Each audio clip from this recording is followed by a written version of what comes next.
ሰላም አድማጮች፣ ወደ ዛሬው ውይይታችን እንኳን በደህና መጣችሁ። ዛሬ በቀረቡልን ሰነዶች ላይ የተመሰረተን አንድ አስገራሚ እንቆቅልሽ ለመፍታት እንሞክራለን።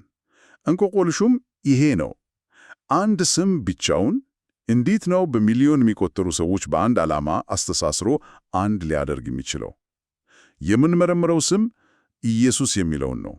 ግን ከታሪክ አንጻር ሳይሆን በቀረቡልን ስነ መለኮታዊ ጽሑፎች ውስጥ የተጠቀሰውን ጥልቅ ትርጉም በመመርመር ነው። እና የዛሬው ተልኳችን ይህንን ምስጢር ደረጃ በደረጃ መፍታት ነው። እስኪ እንጀምር። በጣም አስደሳች አቀራረብ ነው። በእርግጥም እንደ እንቆቅልሽ ነው ሊታይ የሚችለው። ምክንያቱም እነዚህ ጽሑፎች እንደሚጠቆሙት የኢየሱስ ስም ከድነት ጽንሰ ሐሳብ በላይ ሆነ ከአብ ከወልድ ከመንፈስ ቅዱስ እና ከፍጥረት ጋር ያለውን ውስብስብ ግንኙነት የሚገልጽ ቁልፍ ነው። እሺ፣ እንቆቅልሹን የምንፈታው ከመጀመሪያው ፍንጭ ነው ማለት ነው። ምንጮቹ ስለ ሁለት አጽናኞች በማውራት ይጀምራሉ። የመጀመሪያው ኢየሱስ ራሱ ነው። ሁለተኛው ደግሞ ሌላ አጽናኝ የሚሉት መንፈስ ቅዱስ ነው። ግን እዚህ ጋር አንድ በጣም የሚገርም ነጥብ አለ። ሁለተኛው አጽናኝ መንፈስ ቅዱስ ማለት ነው የሚላከው በአብ በወልድ ስም ነው። ይሄ ለምን አስፈለገ? ለምን በራሱ ስም አልመጣም? ትንሽ እንግዳ ነገር ይመስላል። ትክክል ነው። በመጀመሪያ ሲታይ ግራም ያጋባ ሊመስል ይችላል። ነገር ግን ጽሑፎቹ ይህንን ሲያብራሩ ለመንፈስ ቅዱስ መምጣት አንድ ወሳኝ ቅድመ ሁኔታ እንደነበረ ያስረዳሉ። ይህም የኢየሱስ መሄድ ነው። እና መሄድ እንዲለው ቃል እዚህ ላይ የግጥም ቋንቋ አይደለም። በቀጥታ የመስቀል ላይ ሞቱን ነው የሚያመለክተው። ኢየሱስ ራሱ እኮ እኔ ባልሄድ አጽናኙ ወደ እናንተ አይመጣም ይላል። እኔ በሄድ ግን እርሱን እልከዋለሁ። ማለትም የመንፈስ ቅዱስ መምጣት ሙሉ ለሙሉ በኢየሱስ ሞት ላይ የተመሰረተ ነው እያለ ነው። በትክክል ምንጮቹ የሚያስረዱት ይህንን ነው። መንፈስ ቅዱስ የሚመጣው በክርስቶስ መስዋዕትነት አማካኝነት ከኃጢአት ይቅርታ ላገኙት ብቻ ነው። ስለዚህ ኢየሱስ በመስቀል ላይ ካልሄደ ወይም ያንን የማዳን ሥራ ካልፈጸመ ሁለተኛው አጽናኝ ወደ አማኞች ሊመጣ አይችልም ነበር። መምጣቱ በኢየሱስ ስም መሆኑ የፈጸመውን የማዳን ሥራ መሰረት ያደረገ መሆኑን እና ያንን ሥራ ለመቀጠል የመጣ መሆኑን የሚያሳይ ማረጋገጫ ነው። ስሙ ልክ እንደተፈጸመው ድርጊት አርማ ወይም ማህተም ነው ማለት እንችላለን። እሺ፣ ይሄ የመጀመሪያውን ፍንጭ ያብራራል። መንፈስ ቅዱስ በኢየሱስ ስም መምጣቱ ከማዳን ሥራው ጋር የተያያዘ ነው። ይህ መምጣት የሚያስከትለው ተጽዕኖ ምንድን ነው? ምንጮቹ ወደ አንድ ትልቅ ውጤት የሚያመለክቱ ይመስላል። ይህም አንድነት። ኢየሱስ በጸሎቱ አማኞች በስሙ ተጠብቆ እኛ አንድ እንደሆንን አንድ እንዲሆኑ ለምነዋል። ይህ እንዴት ሊሆን ይችላል? አንድ ስም ብቻውን እንዴት ነው የተለያየ አስተሳሰብ፣ የተለያየ ባህል ያላቸውን ሰዎች አንድ ሊያደርግ የሚችለው? ይሄ የእንቆቅልሹ ማዕከላዊ ክፍሉ ነው። እና ጽሑፎቹ አንድ መሆን የሚለውን ጽንሰ ሐሳብ በጣም በጥንቃቄ ነው የሚተነትኑት። በምንም መልኩ አካላዊ ውህደት ወይም የግለሰብን ማንነት ሙሉ በሙሉ አጥፍቶ ተመሳሳይ መሆን ማለት አይደለም። ይልቁንም በአስተሳሰብ፣ በዓላማ እና በፈቃድ አንድ መሆንን ነው የሚያመለክተው። ልክ እንደ አንድ ኦርኬስትራ ማለት እንችላለን። በኦርኬስትራ ውስጥ ቫዮሊን አለ፣ ቼሎ አለ፣ ትሩምባ አለ፣ ብዙ መሳሪያዎች አሉ። እያንዳንዳቸው የራሳቸው ድምፅ አላቸው። ቫዮሊኑ ትሩምባ ለመሆን አይሞክርም። ነገር ግን ሁሉም አንድ አይነት ዜማ በአንድ አይነት ስሜት እና ዓላማ ሲጫወቱ የሚፈጥሩት አንድ ወጥ እና ውብ ሙዚቃ አለ። አንድነት ማለት ይሄ ነው። በጣም ጥሩ ምሳሌ ነው።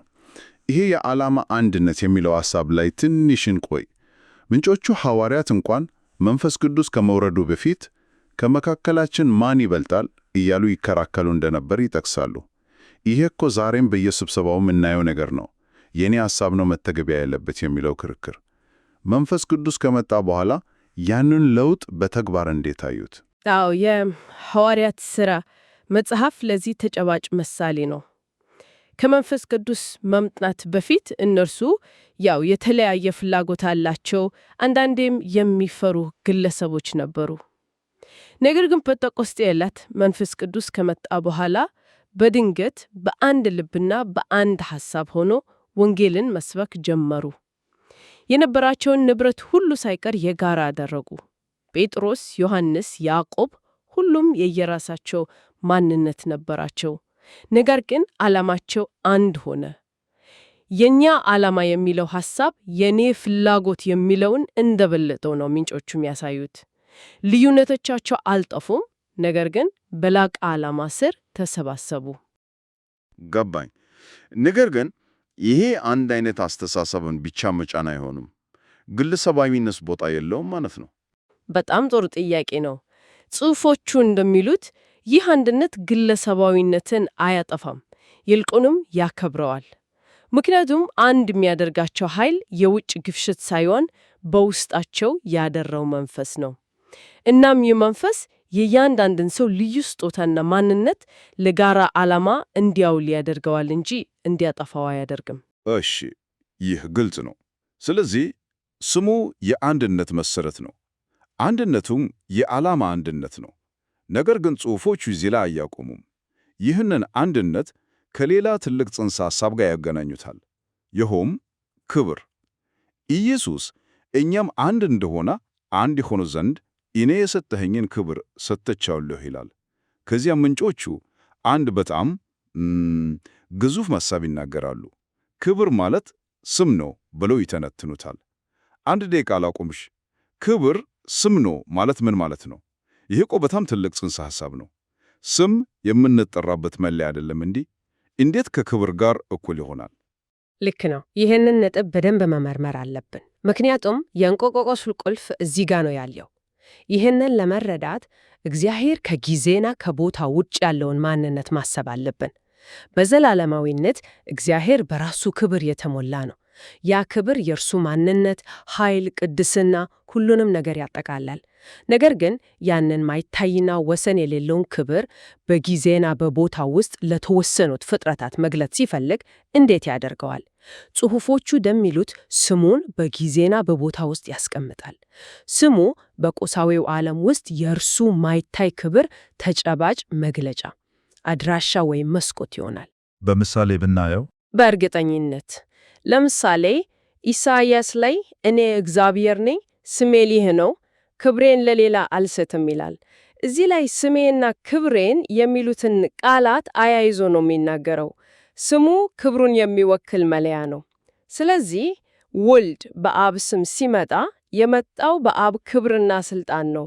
መንፈስ ቅዱስ በወልድ ስም ሲመጣ ደግሞ ያንን ወልድን ክብር፣ ያንን መለኮታዊ ማንነትና ኃይል ወደ አማኞች ያመጣል።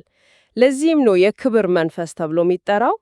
ስለዚህ አማኞች ስሙን ሲቀበሉ የሚቀበሉት ፊደላትን ሳይሆን በስም ውስጥ የተገለጠውን መለኮታዊ ክብር ነው። ያ ክብር ነው አንድ የሚያደርጋቸው። ስለዚህ ክብር ሰጥቷቸው ሲል ስሜን ሰጥቷቸው እንደማለት ነው እና ያ ስም ደግሞ በውስጣቸው ሲኖር እንደ ማግኔት ወደ አንድ የጋራ ዓላማ ይስባቸዋል ማለት ነው። ይህ በጣም አስገራሚ ትንታኔ ነው። ነገር ግን ይህ ሌላ ጥያቄ ያስነሳል። ከአምላክ ጋር አንድ ከሆን ክብሩንም ከተቀበልን ይህ ማለት እኛም አማልክት እንሆናለን ማለት ነው። ምንጮቹ ይህንን እንዴት ነው የሚያዩት? ይህ በጣም ወሳኝ ጥያቄ ነው። ምክንያቱም ብዙ ጊዜ ወደ ተሳሳተ መደምደሚያ ሊያመራ ይችላል። ምንጮቹ በዚህ ጉዳይ ላይ በጣም ግልጽና የማያሻማ አቋም አላቸው። በፍጡርና በፈጣሪ መካከል ያለው ልዩነት ፍጹምና የማይታለፍ ነው። በፍጹም ሊደመሰስ አይችልም። ልዩነቱ ምንድን ነው? ዋናው ልዩነት የህልውና መሰረት ነው። ፍጡዋን የሚኖሩት በጊዜና በቦታ ውስጥ ብቻ ነው። ህልውናቸው መነሻ አለው። እግዚአብሔር ግን ከጊዜና ከቦታ በላይ ነው። እርሱ የጊዜና የቦታ ፈጣሪ ነው። ምንጮቹ ይህንን ሲገልጹ የሌለ ማለትም ከመፈጠሩ በፊት ያልነበረ ፍጡር ሁልጊዜ ከነበረው ጋር ሊዋሃድ ወይም ማንነቱን ሊቀላቀል አይችልም ይላሉ። ፈጣሪ የማይለወጥ ነው፣ ፍጥረት ግን ተለዋዋጭ ነው። በቀላል ምሳሌ ለማሰብ በአንድ መጽሐፍ ውስጥ ያለ ገጸ ባህር የቱንም ያህል ቢያድግና ጥበበኛ ቢሆን ከመጽሐፉ ወጥቶ ከጻፈው ደራሲ ጋር አንድ ሊሆን አይችልም። ማንነቱ ሙሉ በሙሉ በመጽሐፉ ዓለም ውስጥ የተወሰነ ነው። ገባኝ። እንዳልሽው ከሆነ አንድ መሆን ማለት ማንነትን መዋሃድ ማለት አይደለም። ይልቁንስ በፈቃድና በዓላማ መስማማት ነው ማለት ነው። ገጸ ባህሪው የደራሲውን ዓላማ ተረድቶ በታሪክ ውስጥ ያንን ዓላማ በፈቃዱ ሲፈጽም እንደማለት ነው። በትክክል ፍጹም ምሳሌ ነው። አንድ መሆን ማለት ከፈጣሪው ዓላማ ጋር ሙሉ በሙሉ መስማማት እና በዚያ ዕቅድ ውስጥ በፈቃደኝነት ተሳታፊ መሆን ማለት ነው። እሺ፣ አሁን የእንቆቅልሹ ክፍሎች እየተገጣጠሙ ነው። ታዲያ ይህ ሁሉ ምን ማለት ነው? በኢየሱስ ስም ውስጥ የተካተተው ይህ ታላቅ ዓላማ ምንድን ነው? ስሙ ራሱ እግዚአብሔር መዳን ነው የሚል ትርጉም እንዳለው ሰነዶቹ ይጠቅሳሉ። አዎ፣ ምንጮቹ በዚህ ስም ውስጥ የተጠቃለሉ 3 ዋና ዋና መለኮታዊ ዓላማዎችን ይዘረዝራሉ። አንደኛ ግልጽ የሆነው ነው፣ ፍጥረታትን ከፈጸሙት ኃጢአት ማዳን። ይህ በግልጽ ተቀምጧል። ሁለተኛው ግን ከዚህ የጠለቀ ነው፣ ወደፊት ሊኖር የሚችለውን የኃጢአት ዕድል፣ የእንግሊዝኛውን ቃል ልጠቀምና possibility of sin፣ ያንን ሙሉ በሙሉ ማስወገድ ነው። ይቅርታ፣ እዚህ ጋር ላቋረጥሽ። የኃጢአት ዕድልን ማስወገድ ስትይ ሰውን ሮቦት እንደማድረግ ወይም ነጻ ፈቃዱን እንደመግፈፍ ማለት ነው ወይስ ሌላ ትርጉም አለው? በጣም ጥሩ ጥያቄ ነው። ጽሑፎቹ እንደሚሉት ነጻ ፈቃድን መግፈፍ ማለት አይደለም። ይልቁንም ነጻ ፈቃድን ወደ ፍጹምና ማድረስ ማለት ነው። አንድ ፍጡር የእግዚአብሔርን ፍጹም ፍቅርና መልካምነት ሙሉ በሙሉ ሲረዳና ሲለማመድ በነጻ ፈቃዱ ከእርሱ ፍቃድ ጋር ይስማማል። ኃጢአት መስራት የሚለው አማራጭ ትርጉም አልባ ይሆንበታል። ልክ አንድ ሰው እሳት እንደሚያቃጥል በእርግጠኝነት ካወቀ እጁን እሳት ውስጥ በነጻ ፈቃዱ እንደማይከት ማለት ነው። ስለዚህ የኃጢአት ዕድልን ማስወገድ ማለት ፍጡራን የእግዚአብሔርን መልካምነት ሙሉ በሙሉ እንዲረዱና በነጻ ፈቃዳቸው መልካሙን እንዲመርጡ ማድረግ ነው። ሦስተኛው ዓላማ ደግሞ ኃጢአትን ከጊዜና ከቦታ ከፍጥረት ሁሉ ሙሉ በሙሉ ማጥፋት ነው። ስለዚህ በኢየሱስ ስም ከአምላክ ጋር አንድ መሆን ማለት የራስን ፍቃድ በእነዚህ 3 መለኮታዊ ዓላማዎች ጋር ማስተካከል ማለት ነው። በትክክል አማኞች እግዚአብሔር ፍጥረትን ወደ ፍጽምና በማድረስ ኃጢአትን በማስወገድ እና የፍጡራንን ነጻ ፍቃድ በማክበር ስራው አብረው የሚሰሩ ይሆናሉ ይላሉ ጽሑፎቹ።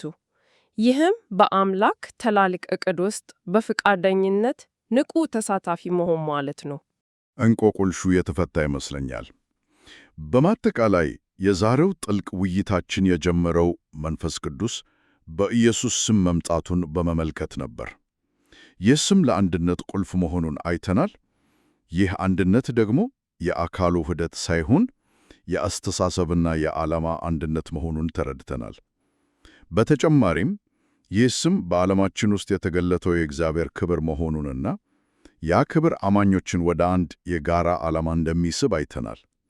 በመጨረሻም ከዚህ ስም ጋር መተባበር ማለት ኃጢአትን ከፍጥረት ለማጥፋት በታቀደው ታላቅ መለኮታዊ ዕቅድ ውስጥ ተሳታፊ መሆን ማለት እንደሆነ ተገንዝበናል።